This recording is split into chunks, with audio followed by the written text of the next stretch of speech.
Hello, everyone, and welcome back to Our Small Majority. I'm Christian Black, I'm Matthew Goryczkowski. and today we have Ashunda Norris. Now, I can't think of anyone better to have today during Women's History Month. Now, let me tell y'all a little bit of something about Ashunda, right? This girl is amazing, amazing, amazing. So, she's not only a filmmaker, but she's a poet, a scholar, a teacher. She's done it all.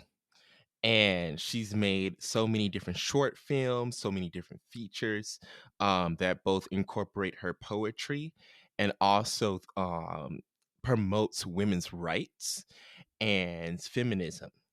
And we had a really, really good time talking to her about her previous work and what she's actually gotten awards for, and what she has planned for the future. And not to mention, her films are engaging and compelling. I Yeah. mean, what's not to like about Ashanda? One of her latest films, Mino, a Diasporic Myth, is about. You know what? I'm just going to read it off here because this is Mhm. such an amazing description. In the utopic haven of Bayamara, a coven of black women who can conceive without men must consider denouncing one of their own when she chooses to Mm. defy the all female code and self produce a male child. That's wild. Man, that's crazy. A world without men. That means a world without you and me. So I think that's To be honest, I think if we had more women as leaders, we'd have world peace. right. See, that's the argument right there. And one other argument that I still don't understand to this day is why a woman can't be president. Like they always say, "Oh, well, women are like too emotional." Blah blah blah yada yada. And I'm just like, "Yo, do we want to look at the last presidency that we had? Do we want to revisit that and talk about emotions?" But go off. We don't want to dive back into that. We in 2021, y'all. So yeah, but it's wild. It's wild, and I can't wait to share this with you guys. Let's dive right into it. And don't forget to follow us on whatever listening platform you're listening to right now so you can get notifications whenever we upload a new episode.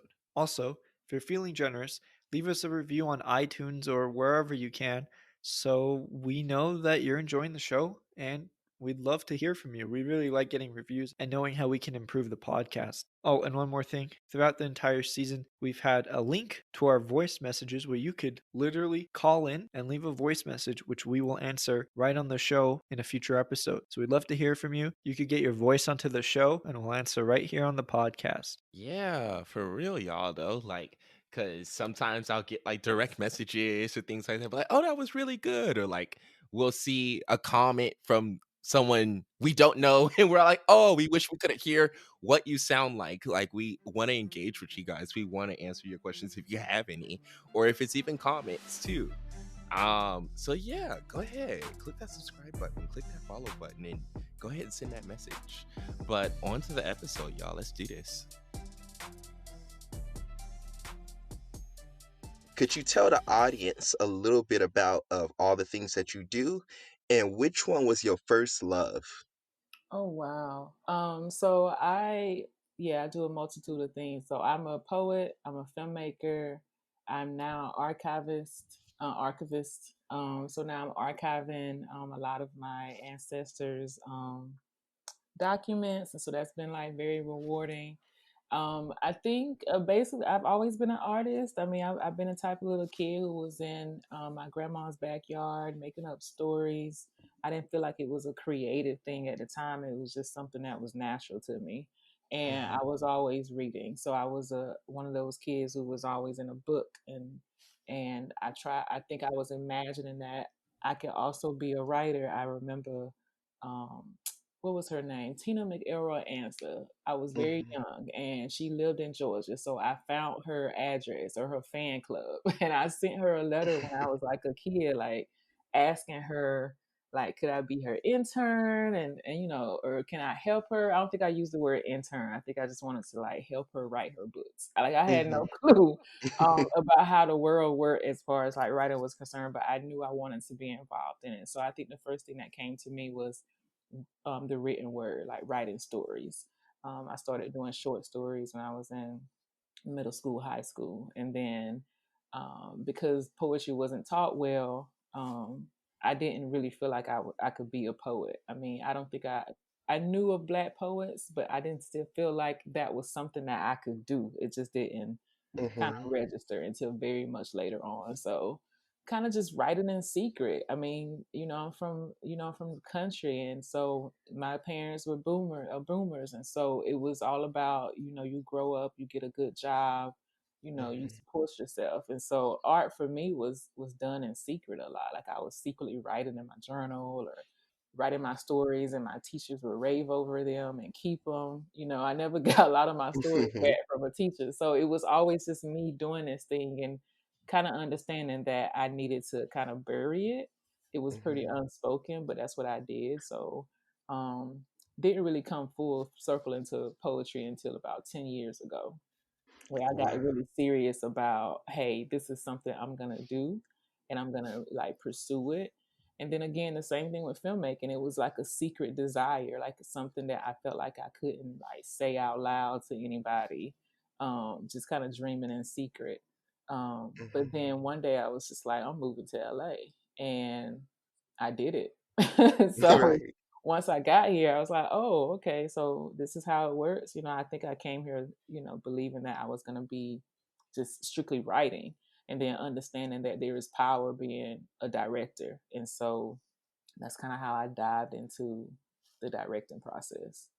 Um, Wow. Hope that Oh, answered the question. It was kind of, no, most definitely. Well, I guess a follow-up question is, even after that, I feel like that we should share that story with the audience, with the world.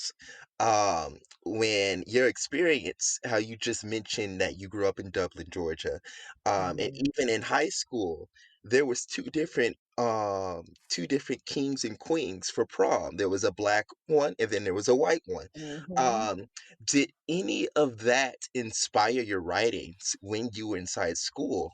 Um, and, how did that sort of shape you as a storyteller now? A lot of my writing was, I was trying to escape those types of realities. Like for me, I didn't understand. It didn't make sense to me why that was. And I was also like a super outspoken student where, you know, there was no language for what I was experiencing. The only thing I Mhm, knew was that it was racist, right?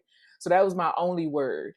I didn't have a word for systems. I didn't have a word for how it actually happened. I just knew it wasn't right. So a lot of my stories were trying to escape from that reality. So mm, um writing stories about girls who live in mushroom houses, right? Or writing stories about girls who kind of want to escape their high school reality. So it wasn't like putting it into the work, as more so of just trying to escape the reality and go inside myself and figure out a way to kind of get away from what was happening around me. mhm, mhm. Okay, I think that definitely reflects inside of your writing and your films today too. Um, Yeah, because I know, absolutely. yeah, most definitely, like the film that we were just reviewing. I think you actually did an interview just recently. I think last year in February. It was at the Black Film Festival in New Orleans. Yes. Yeah. Yeah, yeah. Yeah, it was just there in, last no, December 2019. Yeah, and then Mhm. that was not East Jermaine Domino film. That was it's Um, Yeah, that was screened. The first festival was in Virginia, and then I think the second one where was New Orleans Black Film Festival. Nice. That's awesome. Well, tell us a little bit about that film because I got so many different vibes from that film. I was like, yes, this is unapologetic. This is revolutionary. Everyone needs to know about this film. So if you can give us like a little pitch or like a little summary of what that film is for the audience. Okay, sure. So, Mino, a diasporic myth is basically a story about how the world is inhabited by only Black women, and they can self-conceive, and they only conceive of girl children. And so there's a big dilemma when one of the women decides, "Hey, I want to bring men back into the fold." So men don't exist in the world, and so this one woman in the neighborhood wants to say, "Hey, I don't want to live with just women everywhere. Can we bring them back?" And so the men have been, wiped out by a global war. So the world is basically being rebuilt by the African woman, and they decided that the only way the world can be safe is if they continue to birth African women. And the conflict comes when there's one character who does no longer wants to do that, and so that's how the world kind of encapsulates what the women are trying to do for themselves. Right. How did And you come to that uh like idea for the story? yeah. Oh, so I was in between projects, and so there's this big thing for me when I'm in between a project. It's a lot of like psychological stuff going on, like super sad. Sometimes it's like mourning the loss of, or the mourning process of like not being in a creative space. And so, I was just trying to figure out my next story, honestly. And so I do a lot of researching. I'm always on the internet. I'm reading books. I mean, I'm scouring newspaper articles. And so I have found this random site that has lots of articles. And so I was just, going through a lot of different types of vibes and people's stories. And there was one particular story about how women can self-conceive. It's called Parthenogenesis. And so I just started going down a rabbit hole of Parthenogenesis, but had no clue what I was going to do with the story. I just was finding all this information, and just kind of let it sit. I was like, well, I'm going to do something with this, but I don't know what. And then like like all story ideas come. I mean, I was driving down, I don't know what was, I think it's Vermont or Venice or Washington, and I was just like, oh, I can make these women black. I can make Hmm. them of African descent. And then I was very frustrated at the time by all the treatment that was happening towards black women and women of African descent, all the violence and trauma. And I was trying to create a safe space. Like, where can we go where no one's going to um, come at us in a disrespectful way, or try to murder us, or try to kill us, or try to silence us? And I felt like the only place I was feeling safe was around other African women. And so I wanted to kind of put that into a story. Like, how does that actually look if every single person on screen that you gaze upon is a woman of African descent, right? And so, Hmm. Mhm. how does that change the gaze, and how does that flip the narrative? And that's what I was pretty much going for. I basically was trying to make a safe space and put it on film, Wow. um, for other Black women, basically. Is Hmm. so wait, is Parthenogenesis, is that a true thing? Like that, is that real? Yeah, apparently it's like Hmm. it's a real thing. Yeah, What? apparently, ages and ages ago, that process can actually happen. But there's not like a lot of scientific backup, so you know, Hmm. there's like theories that it's not real, or there's theories that it's too Hmm. far back for people to remember it. But I kind Yeah. of just went with it as truth, and I was just like, well, let me just see if it can actually happen, and Oh, that's using sci-fi and fantasy as the place to put that knowledge in. mm-hmm. Right. Yeah, who needs Yeah. men? Well, even going off of that, I know like some like organisms and sort of animals, like it's not too far out there for it to be a possibility because some animals can like change their gender. Some animals, the male is the one that ends up being pregnant, like a seahorse, Mhm. or Right. like, so it's not too far out there. That's why I'm like, I don't know if we should throw that out. So, Right. And it's so, just there are lots mhm, of ancient texts that talk about how women, at the very beginning of dawn of time, like, mhm, millennia ago, I mean, women were the first to mhm, be here, and there's lots of theories about how women decided to create the male species. right. So there's another, element to it. So yeah, I'm not really throwing that out there. It's just Mhm, like it's a little far fetched for some people to kind of comprehend, mhm. but I do believe it's an actual possibility. Now, how that's gonna happen, Right. that's a whole nother story. Right. Well, even with this film too, I was really looking at sort of the wardrobe of it too, and the way that the actors were dressed up. And I was like, a lot of research must have been put into that alone.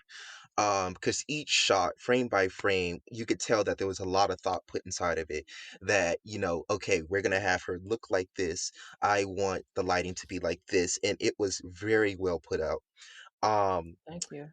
but the way that it was dressed, I think that's what I admire the most. Is what inspired you to sort of go that route in order to dress the women in that fashion? And even when you look at them, because I said, oh, it's sort of like cognitive dissonance, because even though that this film is set inside the future, the far future, it makes you think that this is like a very early tribe, Hmm. very ancient. Hmm. Um, and I really, really like those two meetings colliding with one another. But what inspired you in order to get that wardrobe or get that fashion? Was there a certain culture that really hit hard with you, or Yeah, so I was using so I addressed both of your points. The costumes, I really wanted to like honor my grandmother's, my great grandmother's deep south, like Georgia, very specifically to Georgia and to um, the middle Georgia where I'm from, but also like the coast where some of my ancestors landed in South Carolina. So then using that, and then also using ancient tribes of Africa, right? Like going on just trying to find books and different photographs of those different tribes and how they would dress. Um, and then just looking at lots of pictures, and I knew when I talked to the costume director that I wanted you to feel that way, because for me I feel like the past and the present and the future kind of collide, right? They're like, the way we talk about time is not really the way time operates. I think present, past, and future are constantly like intermingled. So it's very intentional for your brain to feel like you're in ancient times, but also future, because it all goes in a circle. Um, but yeah, I pretty much told the costume director where I wanted to go. I gave her different pictures and different tribes, and she kind of used all those elements to go build up what I was looking for. Mariah, I need to shout her out. She was a wonderful costume designer. I mean, every single thing I wanted showed up on screen, and I have to give her credit for that. wow. Yeah, most definitely, because she did an awesome job, and then you did an awesome job just setting the space and setting the story. Um, Now going back, so like I mentioned before, we did some digging, and I think I found it's a film that was made in 2013, and it's called 12 Weeks, and it's a short film that you made, uh, and I thought that that was pretty good too. Um, Even a few of the shots that were done, I was like, "Ooh, that's some real perspective." Could you tell the audience what that film is about? Oh, 12 weeks. Oh my goodness. One of my early works. That film is about a college couple who has to come to terms with a life-threatening decision. So basically, it's college freshman year and she gets pregnant and they have to figure out, is she gonna have this baby or is the baby not gonna come? Or, like, how is it gonna work out making that one decision? Because Hmm. she's approaching, the 12 weeks, and after 12 weeks, it's harder and harder to get an abortion. So that was like the time. Again, time. I guess that comes up in my work a lot. Hmm. So the idea of time and racing against it, or trying to kind of recreate a future, right? Or because if there's a decision to be made, either she has to decides to keep the pregnancy going, or she decides to terminate it, and it's also gonna like affect her life in the future, either decision that she makes. And so that's what the film is about. Right, It's right. actually it's so cool watching how you've evolved as a filmmaker from 12 weeks all the way to Mina. Like it's visible, from 2013 to 2019. I think that's so cool. Thank you. I actually, that's the thing with film. Well, for me, I was just like, am I growing, right? Hmm. And I feel like each time I was trying to grow, and so my last film, my goal was to make sure that I show that I've actually grown as a filmmaker. I was basically trying to impress myself with with the film that I was gonna make, right? I was like, I really want to impress myself. Like, I want to show that I'm going to the next step of the filmmaking process. And I feel like I really accomplished that. Hmm. Yeah, I definitely agree that you did. Um, Now, in regards to 12 weeks, one thing that hit hard with me for that one, is I was just like, oh Lord, you didn't use protection. Right. So let's start there. You Right. got her pregnant. And I'm sorry, but your parents is black, boo. So you already know that, and I know the common theme inside Hmm. of a black household is that abortion is usually, at least inside my family. My family, we from the South. Both my parents are pastors. Abortion, it ain't no option. Hmm. So I could only imagine being in that situation and the extra stress that's attached to it.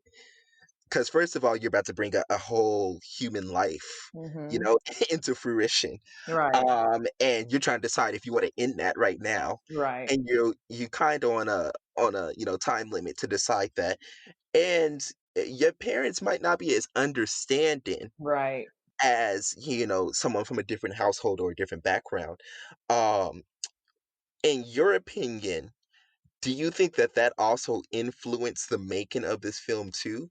Because I see that since it was like a predominantly African American cast, even the mannerisms and how they communicated with one another, and even the part that the main character was like, "My mom is going to kill me," like literally Right. kill me. This Right. ain't no joke, yo. Do you Yep. think that that influenced your directing inside that film too?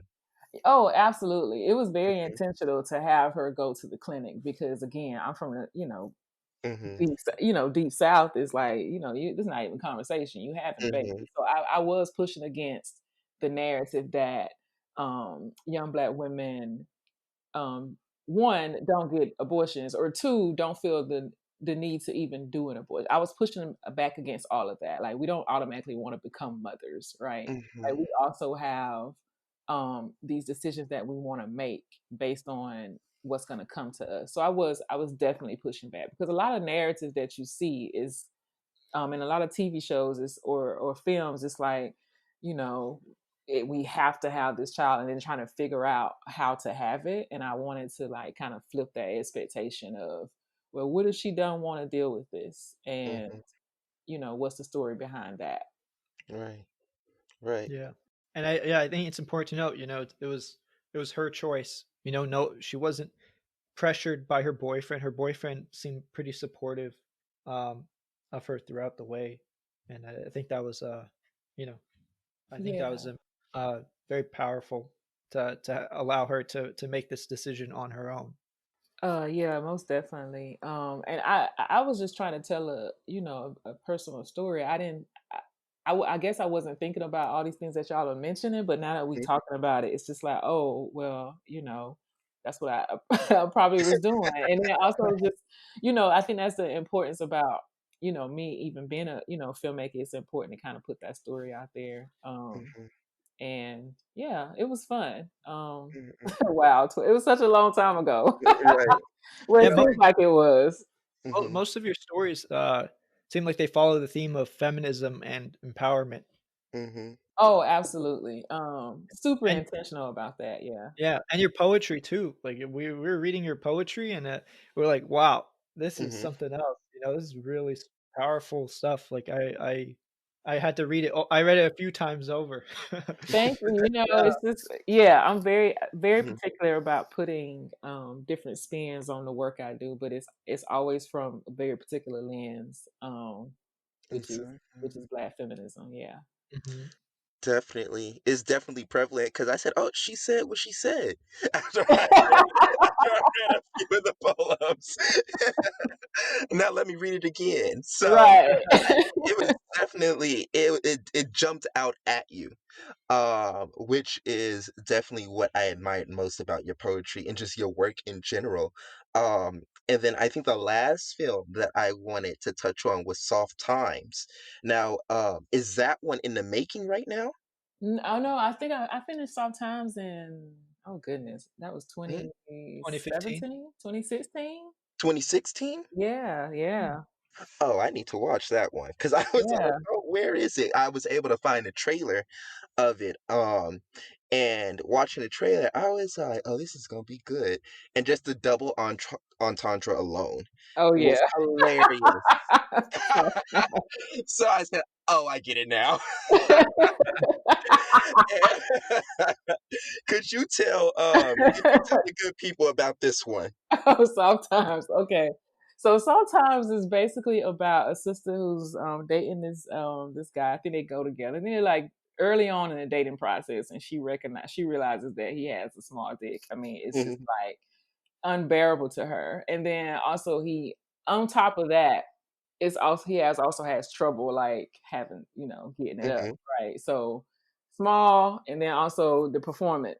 And so she has to decide if she wants to stay with him or not. I mean, do I want to deal with this for the rest of my life? Do I want mhm, to, even continue dating him to see what happens? Is it worth it? And then, again, asking herself these questions mhm. and coming up with a decision. Am I going to stay with the brother or not? Can Right. I Yeah, deal with this or not? that's Um, rough. yeah. And so, yeah, again, just trying to take something that I feel that no one really talks about, but still Mhm, in like very small spaces, very personal spaces, and then trying to blow that up, right? Like have a conversation about like what do you really do in a situation like that? mhm, mhm. Yeah, what do you do in a situation? Yeah, Besides like cry on your couch, Right. cry to your girlfriends. I mean, what do you really do in that kind of situation, right? Like, do you want to like? I mean, is and then also just flipping the expectations of being domestics in the domestic space, right? Because there's some people who are like, oh, that doesn't really matter. You could Mhm, have X, Y, Z. It ain't gonna, girl, you'll mhm, be fine. And then there's the other flip side of like, no, I. Some people are like, no, I won't be fine. mhm. If I won't be fine, how am I going to measure the weight of what this relationship is actually Right, yeah, right? right. So again, pushing back against Mhm, narratives, like people don't want to have a conversation about if your partner is not sexually compatible, but it actually is a conversation that people should be having. right. Like Because it's a huge part of the relationship in and right, of itself, yeah. yeah, very spiritual experience, So Mhm, do we need to be compatible this way or another way? Yeah. So I had fun. mhm. I actually had a lot of fun doing that. It was terrifying to put it on screen, but I yeah. thought it was, bold, yeah. I When thought you it was tell the definitely guy, bold. when Mhm. you tell the guy, you say like, "Sorry, you have a small dick. We can't be together." Like, I'm how sorry, how fam, do you this ain't even gonna start work that out. conversation? You coming up short. You know? uh, yeah. So yeah, I was trying to, trying to I was just trying to basically make it funny, something that was kind of super painful, kind of make it, and then Mhm, have the guy being the self-absorbed person and having mhm, having a clue, but trying to pretend like he don't have a clue. mhm, Kind of putting that in there too to kind of show. Well, one, sometimes men are very insecure around sexual performance, especially black men, just because of how black men have been portrayed sexually. So there's a whole, conversation to be had about that, the insecurities that show up. And then also just like not being honest in a relationship about your own, what you bring to the table. Um, mhm, and not just sexually, but just in anything. And so it's a conversation to be had about, how the insecurities of both parties in a relationship kind of show up in the actions. mhm, Yeah. mhm. Most definitely. I think the boldest thing about it is that it's in the women's perspective because uh not only in the black community, but in I feel like just gender wise, men and women, you always see the man complaining, oh, she don't give me enough or blah blah blah. Yeah. It's always the men's desire when it comes to Mm, sexual needs. And right. flip that the woman isn't satisfied, it's not only, you know, bold or edgy or whatever someone wants to, label it, but it's realistic. Like this is real. And putting that out there I feel was important. And putting that out there to, the audience to actually even have a conversation about that um is definitely powerful because it gives both perspectives, for both the man and the women for all parts of the relationship. So yeah, I definitely gotta check that film out. I gotta find it Oh somewhere. yeah, so So you yeah. once you click on the trailer, it should take you Hmm. to Vimeo, and then on my Vimeo page, you should be able, Oh. yeah, you should be able to watch it in its entirety. It's on my Vimeo page, yeah. Hmm. Oh, then I'm gonna just have to stalk that next. Okay. Oh man. But this is awesome. So let's bring it a little bit more of a broader sense. Let's go back into the world now. Um, so I personally, as an artist, we both as a creators and filmmakers and things like that, we're always looking for like the new thing that's happening. And ever since this whole civil movement, or what they've labeled it, civil unrest, that's happened since 2020, regarding the George Floyd case and Breonna Taylor and what have you. um you've seen a lot of, ugly inside of the world that's happened, but you've also seen a lot of good things that's happened too within the African American community and the Black community. And what I'm pointing to is like Black businesses, Black artists, Black creators, and they've really been striking the iron while it's hot. um, but one common trait that I've seen within all of these products and, new shows and things like that, is that now it's leaning towards sort of a massive adoption towards like African culture, African attire, things like that. Which I personally find beautiful. It's amazing that we are starting to incorporate that inside of our products and actually be proud of it.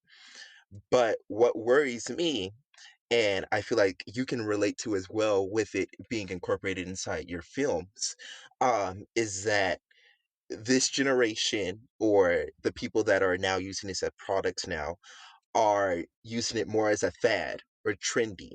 And it's important to also highlight the meaning of, what is this pattern? What is this color? What is this culture?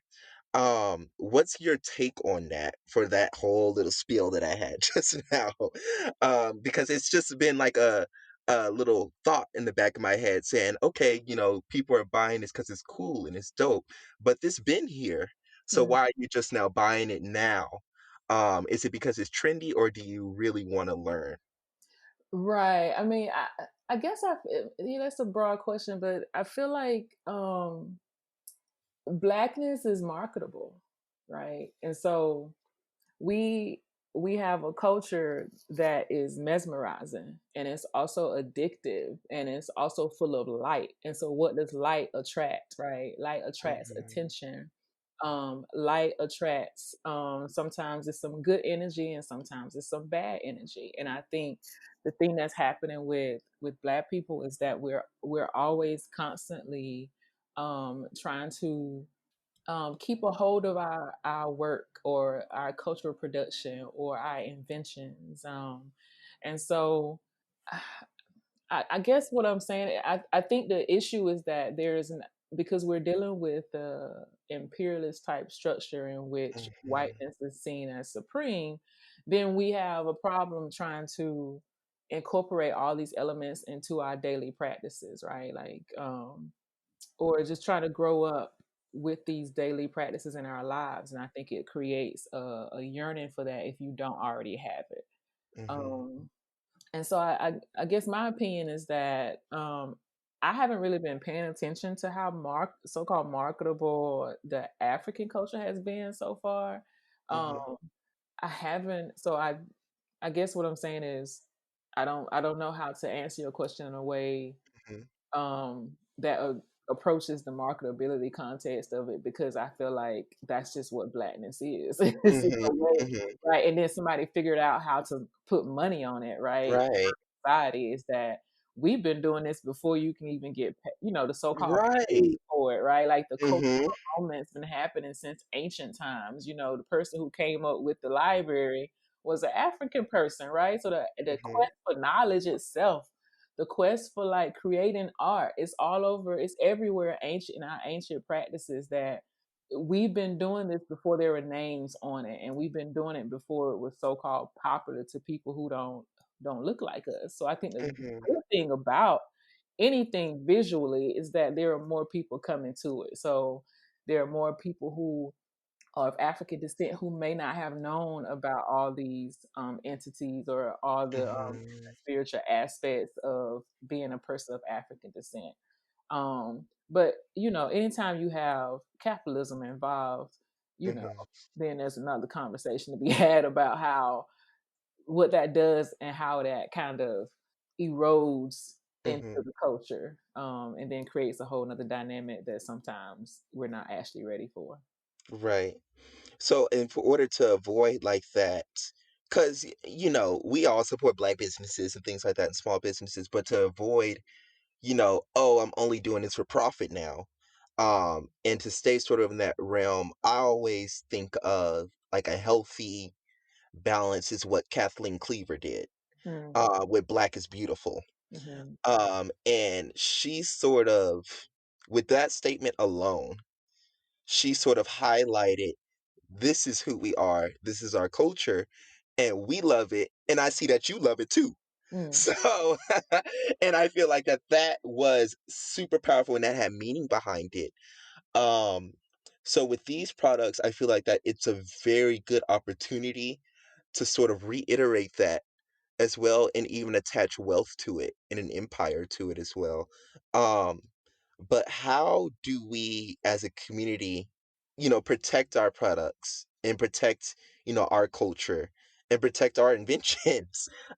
Because more times often than not, our inventions have been appropriated. That's a nice way to put it. it is. It's so Yeah. kind. It's so Appropriated by other cultures.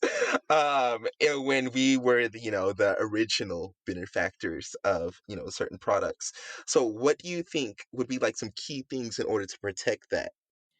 I mean, understanding the sanctity of Black community, of being in the community, and it's not always easy to be in community because we all human beings and we all got our own shit.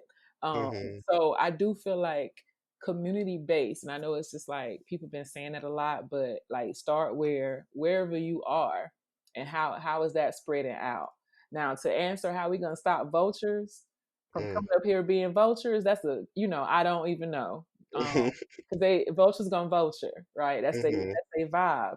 But I do feel like um people like I'm trying to think of people who protected the culture. People like Mos Def, right, with the hip hop. People Uh-huh. like Andre 3000, like when you have these conversations with them about how hip hop has expanded in this way, but then there's still like some spaces where you go where you know what you're getting is like actual hip hop. So I can't even answer your question about how we protect it. I think having like a clear sense of who you are as a person when you go into these rooms and these spaces with people who are not of African descent, I think Mm-hmm. that has a lot to do with the outcomes of what happens in the rooms. Now, this is a person who has not been in a lot of rooms, right? Mm-hmm. So I don't know how I will respond against, when somebody comes to me with that kind of conversation. But I do Mm-hmm. believe that has a lot to do with it, is understanding from whence we come, understanding that it's sacred, right? So I think if you Right. understand how sacred what you're doing and what you're making and what you're creating, understanding how valuable it is, has a different connotation when you go into into some of these spaces where the buzzards are kind of flying over your head and you're trying to figure out how you're going to feed your family, right? I think I want to bring in the sister Kim Hill, who was used to be a part of Black Eyed Peas, where she said, in her New York Times video, she's just like, some of the guys in the band were like, well, hey, you don't have to go back to East LA, right? So you don't have to Right. make the decision about money in this kind of, instance. And so what do you do in that situation? I think those are the kind of conversations that, need to be had about how pressed up against the wall we are as far as like economically, education wise, and that informs a lot of decisions that we make. Right. Most definitely. Mm-mm-mm. Wow. I need a second to just process everything. Because I'm just like, mm. Yeah, I mean, because I mean, you know, Mm-hmm. I'm pulling her name into this interview because I think it's important to name what Black Mm-hmm. women have done in Yeah. society, and I think she's a great example right now of how erasure happens to your Mm-hmm. product. She was a part of the Black Eyed Peas in the early '90s when people didn't hardly really know who Black Eyed Peas were, Right. and she was very responsible for how that sound. And so it's important not to erase her from the narrative. Those are some of the things people can stop doing too, right? Like stop erasing people from their own narratives. Um, Black Eyed Peas then started in 2004. It started in '95, right? And so Mm-hmm. 2004 and '5 is when the whiteness came around. So I think those things like that Right. are helpful to understanding like what we working against when it comes to like all these systems at play. I want to bring in name Kathleen Collins is another person, filmmaker, Mm-hmm. who is absolutely stunning. I think I cried when I found out who she was because Mm-hmm. she had been invisibilized from my filmmaking practice. Like I didn't know who she was until about 3 years ago. This is like Mm-hmm. late in my filmmaking practice. Right. And then people like Wanda Coleman, who was, these women have been erased. Wanda Coleman was a phenomenal poet. And she was erased from her own narrative and what she's done for the poetry community. And I think the same thing has happened to Kathleen Collins. So being able to kind of understand who our cultural bearers are, like the people who are walking around doing the everyday work of trying to make sure our communities stand. Those are the people whose names that we have to kind of remember, Mm-hmm. um, specifically, around making sure our community is a whole, which is another conversation, right? Like Yeah. we know why our communities are not whole, right? And Uh-huh. we're constantly trying to heal them because we live in this very hostile, uh, Mm-hmm. imperialist, like global, like white masculinist imperialism. It's very hard to live in this world as a person who is not like Mm-hmm. of that caliber. And so constantly pushing back against that is very tiresome. And so I Mm-hmm. think understanding who you are and what you bring value to as a person of African descent has to be at the forefront of the conversation and at the back end of the conversation. So that way a lot of loss doesn't really happen, right? Mm-hmm. Yeah. Most So, definitely.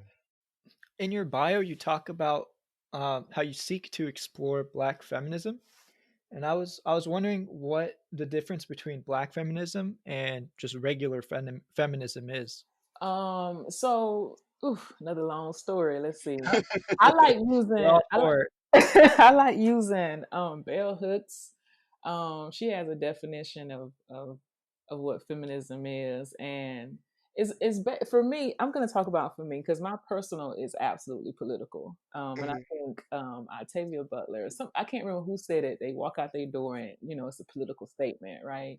So it's all about how everything for me as a Black feminist, how it intersects, like how my Blackness and my womanhood um intersects with how I have to deal with racism. And so that's a very Mm-hmm. particular way of walking in the world. And so what Black feminism does is approaches how the everyday Black woman is walking in the world. And I use my mama as an example, as a person who worked um a blue collar job for a lot of her life. How does that work for my mother, right? Black feminism, like how are we helping her understand how sexism, how patriarchy has like pushed down dream spaces, and how do we help them dream of another world? And so um that's how I deal with, I try to explain feminism to people is what Black feminism is. That one, it's about how the Black woman is living in her space. And then two, it's about how we're approaching all of these isms that affect our everyday lived experience. And so it's very few people who in the world who can say, well, I have to deal with racism, I have to deal with sexism, not only from um, white males, but I also have to deal with it from Black males in my own communities. And then how am I um, and then I also have to deal with classism, right? So Mm-hmm. all Mm-hmm. three of those things, how those things are working constantly, they affect Black women completely differently than anyone else. And so what Black feminism is doing is actually addressing all those three things at the same time.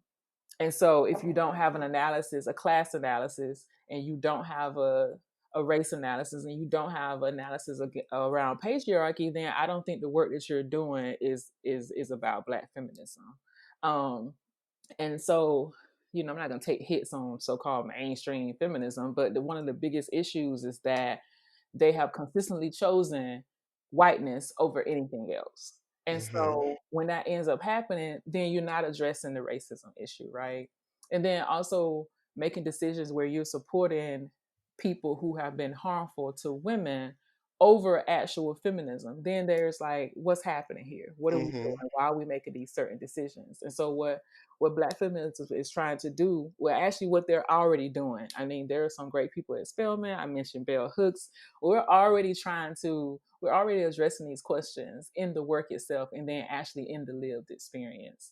So hopefully that kind of answers the question around how feminism looks for a Black woman who obviously says, I am a Black feminist. Because some people don't say it, or some people like to say, actually, I just feel like being a vocal feminist, and then I used to be a feminist who was scared to say I was a feminist. So I do want to put that out there, that when I first was approached with feminism in grad school, I was afraid. I was so caught up and emotional about what I was reading, and I knew how powerful it was, that I was afraid to say the words out loud to anybody.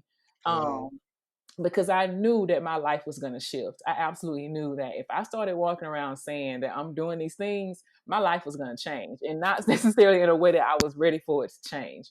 And so I walked around with secret feminists, super secret feminists. I mean, just like, fighting these battles, internally, and then also around people around me. But it wasn't a lot of people who knew that I identify as a feminist. And a part of that was me still upholding patriarchy, trying to keep a man around, right? Trying to like quell the fire, because I don't know about anybody else's experiences as coming around to feminism, and specifically Black feminism, but there's something that happens to your spirit. Like you ready to kind of just like, get ready to work. And so I was protecting myself and what I thought I wanted in relationships when I wasn't being vocal about my feminism. And so that's just how powerful it was for me. So a lot of people who are openly, I mean, they are now because we have social media and things like that, but I'm talking about my lived experiences. When I approach certain people, I can tell that the whole feminism thing is like eyes glazed and like, what are you talking about type thing. So it's not as popular as offline as it is online. And I'm just talking about my own personal, like how I live and how I walk through the world. Somebody else's experience can be completely different. I think like globally it's happening because we have the online presences and things like that. But it's not an easy path to walk. So in real life, like outside of like the spaces that we have online that are super safe. I'm talking about going to a job, right? And you're in a staff meeting and you speak up for another woman. It's as simple as that, like, right? And then having, there are repercussions for doing so. So it's very simple how patriarchy or how sexism just shows up, and how if you are a woman who speaks up for other women, how it shows up in your workspace. It's not sometimes not very friendly when you try to do these things for other women or for other people. I don't want to just say women. Anyone who's being harmed, and you speak up for that person from the lens of Black feminism, then for some reason there's a problem for some people. So yeah, hopefully that answers the question for the audience. Yeah, and there are a lot of men who feel very threatened by feminism and woman empowerment, which is a huge She issue. said, "Oh, let I me tell you remember something." I remember I don't want to get too specific, but I was working on a set, and it was all guys, and we're just talking during a break, and they start talking about how there's a certain sect of the film industry is being taken over by women, and they're complaining about it, like how could they not let men, be be a part of this or be equal to women in this. And I just stood there and I was like, my eyes shot wide open, and I just stayed quiet when maybe I shouldn't have. But at the time I was a newbie, so like I just kind of shut my mouth and I was just like looking around like, oh my god, what am I hearing right now? This is I mean, th- I mean, like that. See, for me, that's why Black feminism is part of my lived experience. Is because when there are instances like that, right? Um, I mean, yeah. to even, I guess, well, the two things, right? So as a man, Matthew, maybe like, you know, figuring out a way to speak up, like Mhm. against certain things like that, right? Like when it happens in the moment, which is also very hard. And I'm talking about myself in general, because Mhm. sometimes you're so shocked that people are saying the things they're saying out Yeah, of their mouth. absolutely. You're like, you can't even respond at the time. You can't. Your brain is computing what was said, and then also trying to figure out how you're gonna try to speak up against that, and then also just like not trying to shift the space in the room. So it's like a lot going on when somebody does that. But that's my reality as a woman who's a truth teller. Like, I can tell you the truth, and then two, being super vocal about my stance in protecting or speaking up for women, and then also just for some reason people just get really antsy about women with cameras. It's just like I like Mm. like it disturbs them. Like you can feel it. You can feel the energy. Well, for me, some of the interviews I've done or some of the instances that I've had, I give a story just to show you just Mhm. how pervasive sexism is when it comes to like women in the position that I'm in. So we were shooting Mino out in San Dimas, which is a park. Um, a really nice lush park. It's great. So for people who listening, if you want to go out there to get some R&R, during the quarantine, I mean, I would recommend it. So, but anyway, me and my DP were walking back to set after like for lunch. And so we were just kind of talking over things, and we were just walking down the trail. And this guy, I don't remember, what race or whatever. Guy just walks up because he sees my DP's gigantic camera. Oh, he had like the audio equipment on with the camera. And Mhm. so the guy is like, "Oh, y'all shooting a movie." I mean, he completely addressed my DP, right? So he said to the DP, he's like, "Oh, you shooting a movie?" And my DP's like, yeah, but she's a director." And he just he barely glanced in my direction. Oh, So wow. even after the DP said, "Oh, she's a director," he was still like trying to talk to my DP about what the movie was about, what we were shooting, how many days we were shooting. It was super uncomfortable. And I just Hello, I'm right here. Right. And so I get at that moment, I guess because I know for me looking back on that moment, it's because I was shooting and I didn't want to extend energy on him because I was like in a mental space where I was trying to keep myself together with such a difficult shoot. Um, but looking back on it, I probably would have said something a little bit different. And then there was another time where we were making too much fire, too much smoke, and so the the fire department, like they had sent all the birds came. We kept hearing birds. We were like the helicopters. We were like, okay, my bad. I call them birds. I don't call them helicopters. For anybody in the audience, a Right. bird is a helicopter. And so they kept circling, and so we couldn't really get shots off because the sound guy was like, helicopter, helicopter, and we were like, okay, what the fuck is going on? And so eventually, the fire department comes down, and they're like, "You're shooting. You got all this smoke. Is there a permit?" And they went straight to the three white guys that were working for me, straight to Mhm. them, and assumed that they were like, "Well, who's in charge?" And they point to me, and the guy, look on the guy's face was just priceless. Like he couldn't even imagine that I was the one who was in charge, and that he had to talk to me about the decisions that were going to be made as far as like the permits and things like that we actually had to be shooting out there. Mhm. So those are kind of things that happen. And then you just kind of roll with it, and do the best you can.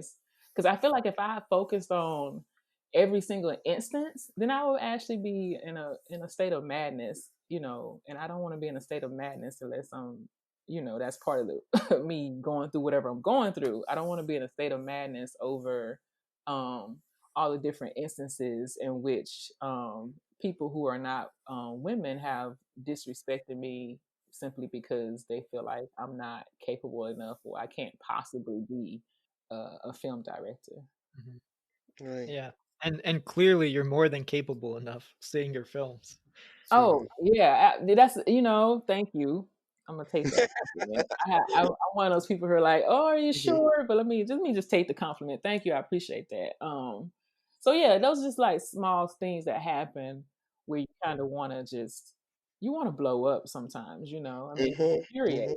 Mhm. Mhm. So to hear Matthew when you say guys are like it's being taken over by women, I mean that's just absolutely asinine because Yeah. like when I turn on my streaming services most of the stories I see, if I'm not searching, I see guys walking around just talking about shit, whatever they talking about, right? Like it's Mhm. a new movie. There's no shade to Denzel because I love him. There's no shade to Denzel. Denzel got a new movie coming out, and it's him and some two other dudes talking through the whole movie Mhm. about through the whole trailer about some woman who I don't know what happened to the woman. I think there's like some she gets killed or there's like I don't know what happens, but they're talking. So there are a lot of men talking in films, and there are a lot of men making films. I have to dig for women filmmakers, and so it's really bizarre to kind of hear that. I don't know where that comes from, besides just again insecurity. Mhm. It's not steeped in truth at all because I know plenty of women filmmakers who not getting jobs. So Mhm. yeah. Wow. Mhm. So before we wrap up, I wanted to ask how could men be more supportive of women and feminism?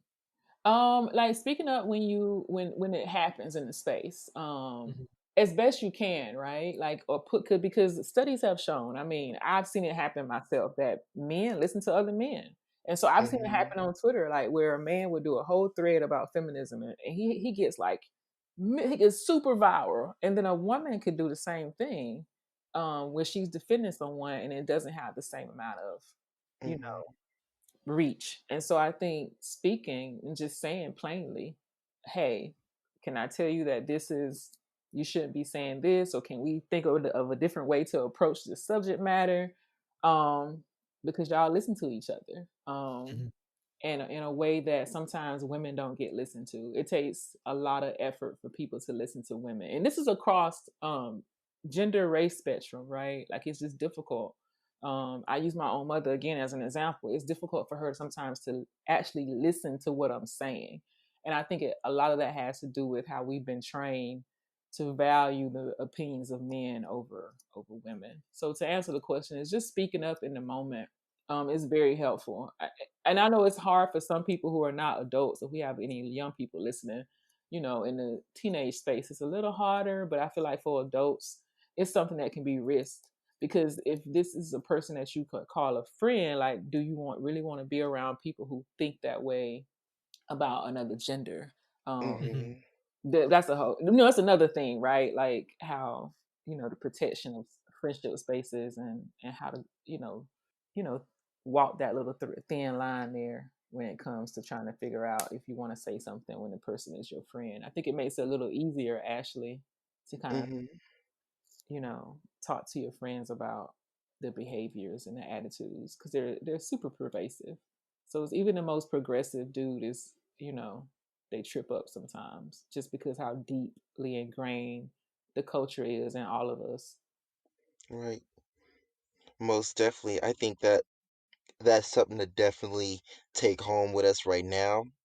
And because if we open another can, Right. We're gonna definitely go open on up. forever. We can talk Right? all day.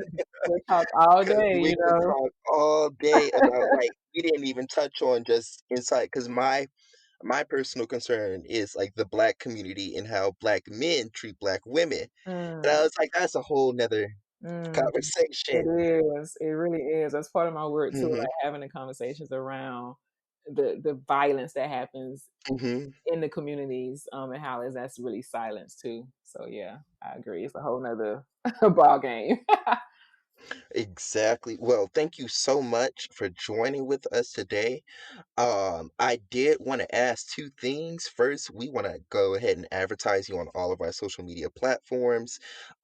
If you can pitch like the best place where to find you, where to find your work, so the good people can see these wonderful films that we've talked about, what would be the best place to look for that? So my website is ashunda.com, ashunda.com, and I have Instagram is REMPRESS. And then just wanted to shout out my cast and crew, like phenomenal. I know I wanted people to know if you need a costume designer, please hire Mariah Harrison. She was wonderful. And hopefully, yeah, she can get some work because she's, Awesome. you know, yeah, the bomb. So yeah, hopefully people can you can see the work there, on the website and then Instagram. Definitely. Well, we'll definitely make sure that we tag you and let you know when this episode is going to be released. Yeah, that sounds good, y'all. It was great to be on the show. It was great talking to y'all. This was fun. I had a great time. Yes, Most definitely. we love talking to you. Having these conversations every week has been just absolutely amazing. Probably a little bit like just talk therapy too, yeah. Yeah. Mm-hmm.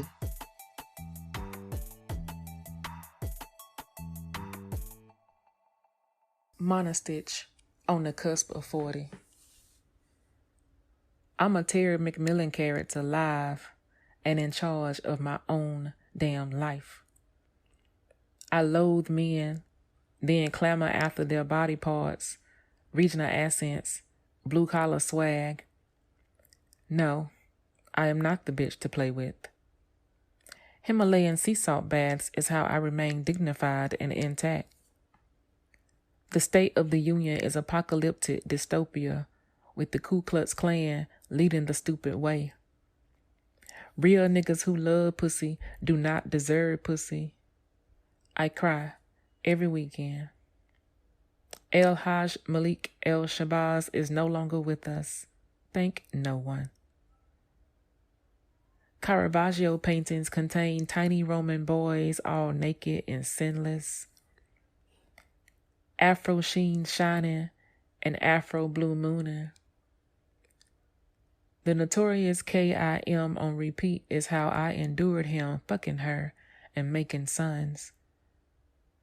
Let me tell it, I am one of Jesus' confidants. Mary Magdalene invited me. My grandma's earrings as amulets. Lavender and eucalyptus on my bed sheets. Tall glass of English rum for a kick. Moselle Baptiste Delacroix is the prototype. Lost ones dismiss me when I say I'm a feminist.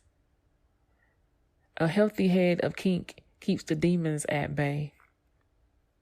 Spooking ain't never been easy. People keep asking me to birth children I don't want or need, my nig. I am God, the soul of myself. A man with perfect cuticles. What else is possible? Pilot dead walks into a bar. Hidden under their husbands, women won Nobel Prizes. 2019 be like, nothing is real, ho. Gravitational anomalies exist in the redwoods forest. I'm a magnet for miserable married niggas. It is entirely plausible to love dick, but not men. I have the face of a circus. I attend champagne parties and make all the aunties' pussies twitch. Lucy Parsons tried to tell y'all. I said I do in a furnitureless living room and regretted it fast. What planet can I return to in which desire for me as I am is guaranteed? A prophet is not accepted in her hometown. Every African in Amsterdam speaks to me in Dutch on sight. The Bible refuses to name Hosanna's sisters. Why trust it to protect my body? I'm more safe in a Brixton fish market than in my home state. I'm still here. A teacup full of rum and devastation. I lick my lips first, the tip just after.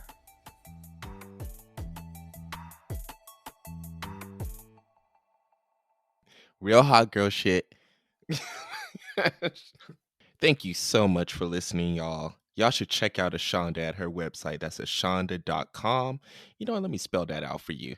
That's ASHUNDA.com to see her work anywhere and everywhere. And if you didn't know, our show, Do You Know, is coming to an end. So, we want to give a farewell to Corey Calwin for this season for doing such a great job on talking And about so so much, many, man. on talking about so many heavy topics. So, if you haven't seen the latest episode of Do You Know, please check it out and let us know what you think. Yeah, most definitely. Like, I learned so much just Mhm. listening to those episodes. And even it being only 3 episodes, like you can go through them over and over and over again and learn something new every single Absolutely. time.